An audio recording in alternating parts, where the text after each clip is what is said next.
Hello student, again this is Professor Amolas Kalekar from Department of Computer Science CMCS Yotmal. In today's session, we are going to discuss the unit number 6 of subject Distributed Operating System. Okay, now the title of this unit number 6 is Case Study of Mac Machines, and the topic that we are going to discuss today is the introduction to this Mac system. Okay, so the key points of our today's discussion are again the introduction to Mac. Then after, within this point, we will just focus on the history of Mac. Then after, the goals of Mac. Then after, the Mac microkernel and the Mac BSD Unix server. Okay, so dear students, these are the various points as far as our today's discussion is concerned. Okay, so let's move with the first topic, that is the history of Mac. Now, the roots of this Mac system originates from the earlier system which is called as RIG, which stands for Roster Intelligence Gateway, which began at the University of Rochester in 1975. Okay, now basically this rig was written for a 60-bit general data mini computer which is called as Eclipse. Its main research goal was to just demonstrate that the operating systems could be structured in a modular way as a collection of processes that can be able to communicate by the simple way of message passing over the network. Okay, now the system was designed and it was built, and then after indeed showed that such an operating system can be constructed. Okay, now for its further work, Richard Rashid in 1979 at Carnegie Mellon University continued this proper work of the development of message passing operating system on more modern type of hardwares. Okay, meaning that this Rashid has just followed the earlier work on the more modern type of hardwares. Okay. Now, for this purpose, various machines were considered by Rashid, and the machine selected was called as PERC. It was an early engineering workstation with a bitmapped screen, mouse, and the available network connection. It was also micro-programmable. Now, the new operating system for PERC was called as Ascent. It improved on the RIG by adding more protection, the ability to just operate transparently over the network with 32-bit virtual memory and other similar types of more beneficial features.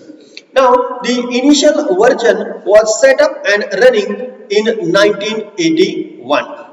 Now, for further advancement, by 1984, Ascent was being used on 150 PERC but was clearly losing over to the Unix machine. Okay, now this observation just leads Rashid to begin the third invention, or you can say the third generation operating system project, which was called as the Mac.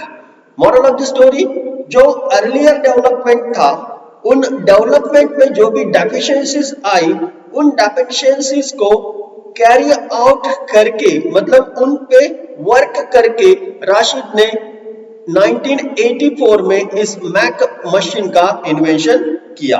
Okay, now by making the Mac compatible with the Unix, the Rashid hoped to be able to use the large volume of Unix software becoming that are nowadays available. In addition to this, Mac has many other more benefits, or you can say the improvements over the asset, including threads, a better inter-process communication system or mechanism, then after the multiprocessor support and the highly imaginative virtual memory system.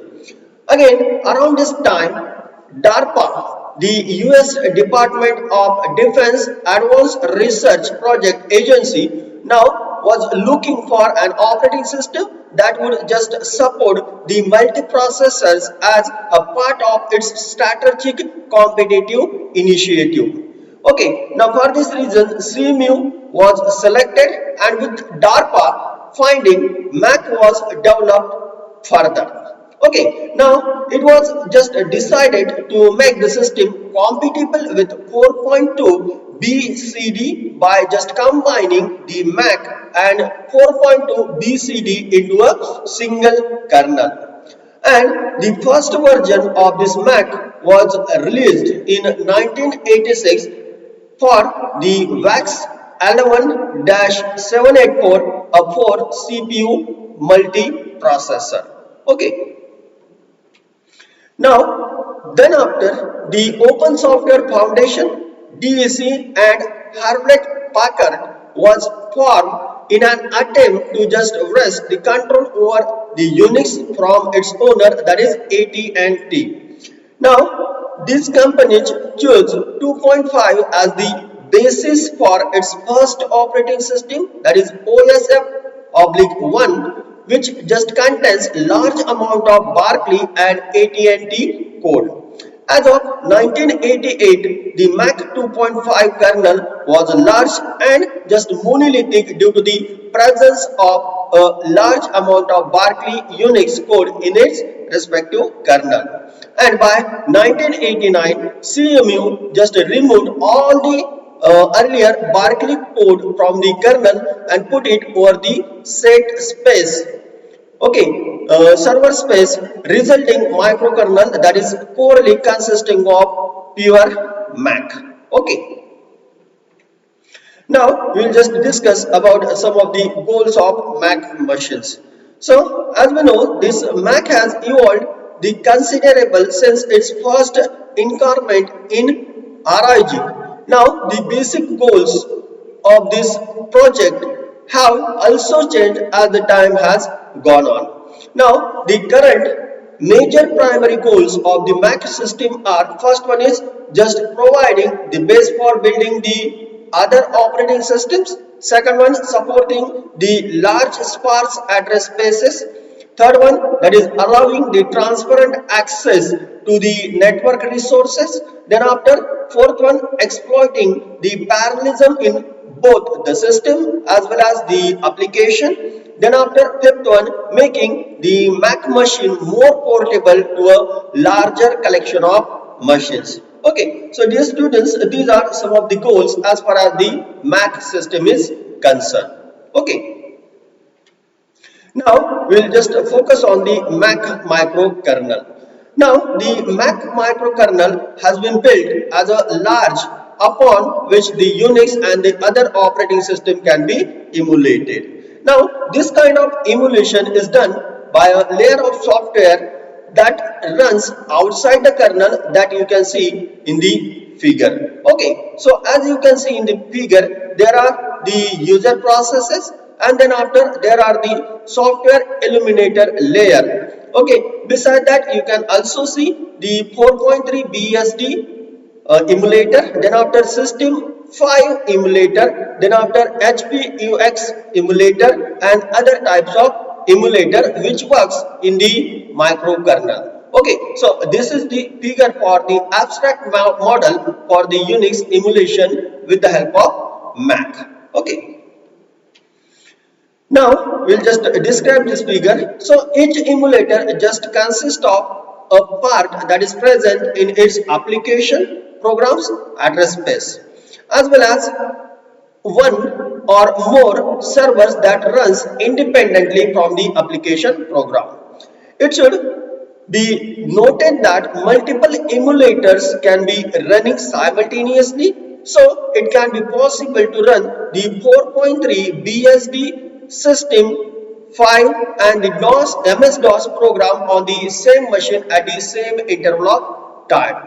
Like other microkernels, the Mac kernel provides the process management, then after the memory management, then after communication and input-output services, Then after, the file directories and the other traditional operating system functions that are also handled in the user space. Now, the basic idea behind the Mac kernel is to just provide the necessary mechanism for making the system work properly, but leaving the policy to the user level processes. Okay. Now, the kernels are responsible for managing five basic kinds of abstraction. That is, respectively, first one is the process, then after second one is threads, then after memory object, then after ports, and finally messages. In addition to these five basic abstraction, the kernel manages the several other abstractions that are either related to this or less central to the model. A process simply is an environment in which the execution can take place. It does have the address space that is holding the program text and the data, and usually one or more stacks.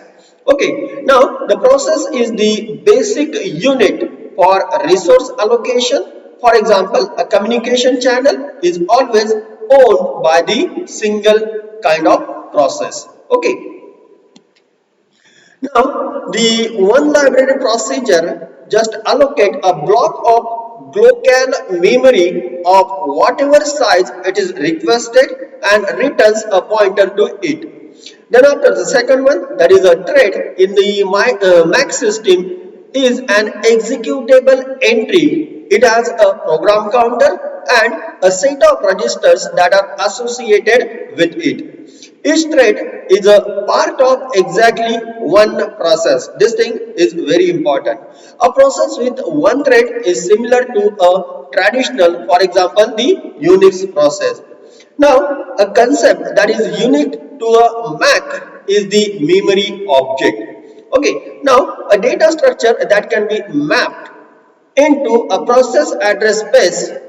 Memory objects will simply occupy one or more pages and form the basis of the Mac virtual memory system. In this way, when a process attempts to reference a memory object that it is not present in the physical main memory, it will just get a page fault. Okay, so as in all kind of operating system, the kernel catches the page fault. However, unlike the other system, the Mac kernel can send a message to a user level server in order to fetch the missing page. Okay. Now, as far as the inter-process communication in Mac is concerned, it is based on the message passing. Now, in order to just receive the message, a user process asks the kernel to create a kind of protected mailbox, which is called as a port for it. Now, the port is stored inside the kernel and it does have the ability to queue an ordered list of message. Now, these types of queues are not fixed in their size, but for flow control reasons, if more than n messages are queued on a port, a process that is attempting to send it is suspended to give the port a chance to be emptied. Okay, and the parameter n is just settable per port. A process can give the ability to send to, or you can say receive from one of its ports to other processes, and this kind of permission just takes the form of the capability, and it does include not only a pointer to the port but also a list of rights that the other process has with respect to the port. For example, the send right. Okay. Now, once this permission has been granted, the other processes can send messages to the port which the first process can then read. Now, in this manner, all communication in the Mac uses this type of mechanism. Again, the Mac does not support a full capability mechanism. Okay, ports are only object for which the capabilities are existing. Okay, now the next point is the BCD Mac BSD Unix server. So dear students, as we have just described about the Mac designer have just modified the Berkeley Unix to run in the user space as an application program. Now, this structure has a number of significant advantages over the monolithic kernel. Now, the first of it is by breaking the system up into a part that can be handled the resource management, for example, the kernel, and the part that can handle the system, which is called as the Unix server. Both pieces become just simpler and easier to just maintain. Okay. Second advantage, by putting the Unix in the user space, it can be made extremely machine independent, enhancing its probability to a wide variety of computers. All the machine dependencies can be removed from the Unix and hidden away inside the Mac kernel. Third advantage, as we have mentioned earlier, the multiple operating system can run in the simultaneous, or you can say in the parallel manner. Then after, the fourth advantage, that is the real-time operation can be added to the system, because all the traditional obstacles, or the, you can say, the disturbances that Unix presents to the real-time work, such as just disabling the interrupts in order to just update the critical tables, are either totally eliminated altogether or moved into the user space. Again, the kernel can be carefully structured not to give this type of just hindrance to the real-time application. And finally, this kind of arrangement can be just used to provide the better security between the processes if it is required. If the process has its own version of Unix, it is very just difficult for the process to just implement it. Okay, so these are some of the points, or you can say the benefits, as far as the Unix BSD system is concerned. Okay, so dear students, in our today's session, we have just discussed about the Mac system along with its introduction and the goals of Mac system. Okay, thank you.